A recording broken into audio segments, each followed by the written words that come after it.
Hey, this is a quick lesson video about bar chords. So if you are new to bar chords, or if you're relatively new to playing the guitar and maybe you've been playing open position chords like maybe G and C and D and E minor, whatever, and bar chords are a bit of a new challenge for you, then this video is for you. I'm going to talk about 4 different voicings for bar chords.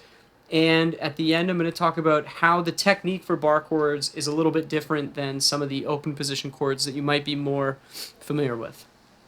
Okay, so first, I want to talk about playing a major bar chord with the root on the E string, the low E string. So this is your low E string here.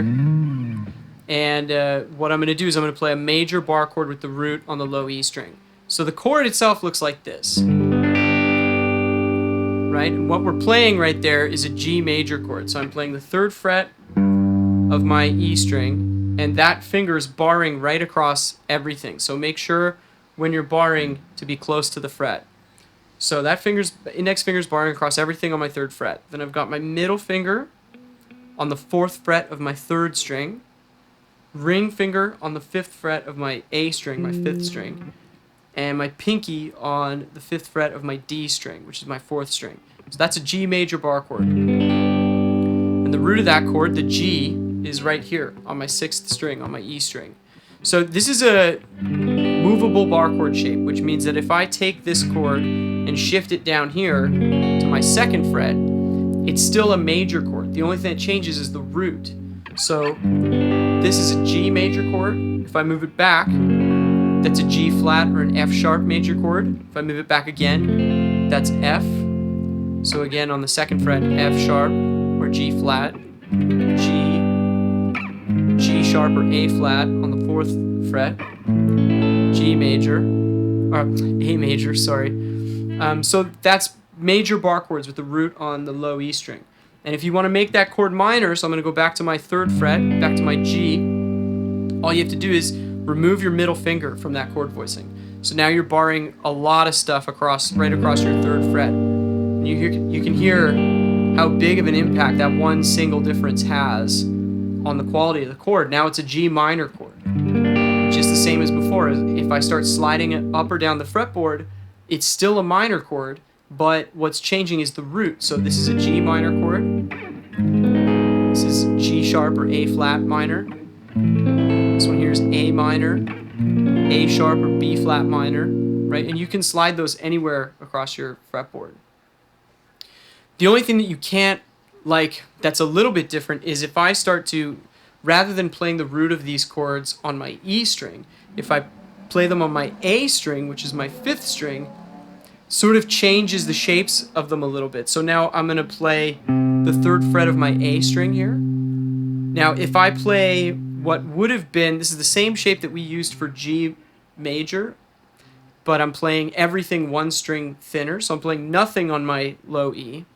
Then on my A string, I've got my index finger barred across every string except for my thick E string. I've got my middle finger on the 4th fret of my B string. Then my ring finger goes on the 5th fret of my D string. And my pinky goes on the 5th fret of my 3rd string, or my G. Now that chord, it's a lot like the shape that we used to play a G major before, but now when we use it this way, with the root on the A string, now it's a C minor chord. And again, it's movable, so if I move it up a fret, now it's C sharp or D flat minor. On my 5th fret, that's a D minor. On my 6th fret, that's D sharp or E flat minor. And if I want to make this chord major, so again, I'm going back to my 3rd fret here to my C minor chord. If I want to make this chord major, what I need to do is, there's a couple of ways of playing this chord. I'll show you the way that I do it. So I play my 3rd fret here on my A string, just that one note by itself. Then with my ring finger, I'm barring across 3 strings. I'm on the 5th fret here, and I'm barring across the D, G, and B strings. Then I play those 3 notes together. There you go, that's a C major chord. Some people can bar their index finger down across every string except for your low E. bar your ring finger across those 3 strings and still get your third, so that what you're hearing there on the top of that voicing is the 3rd fret of my thinnest string. I can kind of do it if I'm sitting here and like concentrating really hard, but I find that chord really difficult to get to quickly. You know, it's really tough for me to do that, so usually I just exclude the thinnest E string by sort of muting it. I've got a finger that's sort of like resting against that string enough that it doesn't really make a sound. I've also seen other people play that chord by assigning, so you'll bar this finger across every string on the 3rd fret except for your thick E, and then assign an individual finger to each string. So I've got my middle finger on the 5th fret of my D string. This is my ring finger on the 5th fret of my G or 3rd string, and my pinky on the 5th fret of my B string. I've seen a lot of people play it that way. I also kind of find that hard to get to, but you know, you can kind of, I guess, like if these chords are new to you, anything's going to be like difficult, right? So I don't know. The easiest one to me is barring the ring finger across just those 3 strings there and excluding my thin E, muting it sort of. And same as the rest of them, right? This is movable. So it's a C major, C sharp, or D flat major on the 4th fret, D major on the 5th fret, D sharp or E flat major on the 6th fret, right?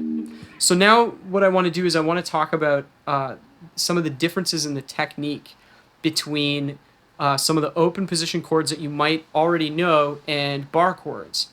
So if you're used to playing open position chords, one of the things that you might take for granted when you're playing is that when you see how my hand and my wrist is set up as I play through these chords, you can kind of see my thumb is kind of like poking out the top of the neck there, because my elbow is out. I mean, it's not like, you know, up to the sky or something, but it's out a little bit from my body. And my thumb is near the top of the fretboard. It doesn't have to be like hanging over, but it's near the top of the fretboard usually when you play those chords. What happens when you play bar chords, or what should happen if you're using like proper technique, is you want your finger that's barring, usually the index finger, you want it to be flat, like parallel to the fret. You want it to be parallel to the fret and as close as possible to the actual fret that you're trying to bar. So in order to do that, what you have to do is you have to take your thumb and place it near the middle of the back of the neck. And what happens when you place, I'm going to exaggerate that movement a little bit. What happens when you put the thumb near the middle of the back of the neck is your elbow starts to come in, right? And your hand becomes a little bit more lined up with the fretboard, right? And then I've got like a nice bar chord sound. And that can be super challenging to do. And I am here to tell you, like, bar chords are not like a feat of strength, you know? Like it's all about proper technique. If you're using proper technique and the finger that's doing the barring is as close as possible to the fret, and is parallel to the fret, you're gonna have a way easier time barring chords. If you're sort of doing something like this where your finger is definitely not parallel to the fret, my elbow's still out a little bit, it makes everything so much harder. And if you think that it's not your technique, but rather like, you know, you're not pressing down hard enough, then you're just going to sort of be hitting your head against a wall with these chords. So be patient with the technique. Make sure that when your finger, so your middle's near the back of the neck, finger is parallel to the fret and super close to the fret. Then when you're putting the rest of your fingers where they need to be for whatever chord it is you're trying to play, you need to make sure that that's not, moving those fingers where they need to go is not impacting your positioning of your pointer finger in a negative way. So if you are still having trouble with this stuff, like, get in touch with me. I'm here to help. And thanks for watching.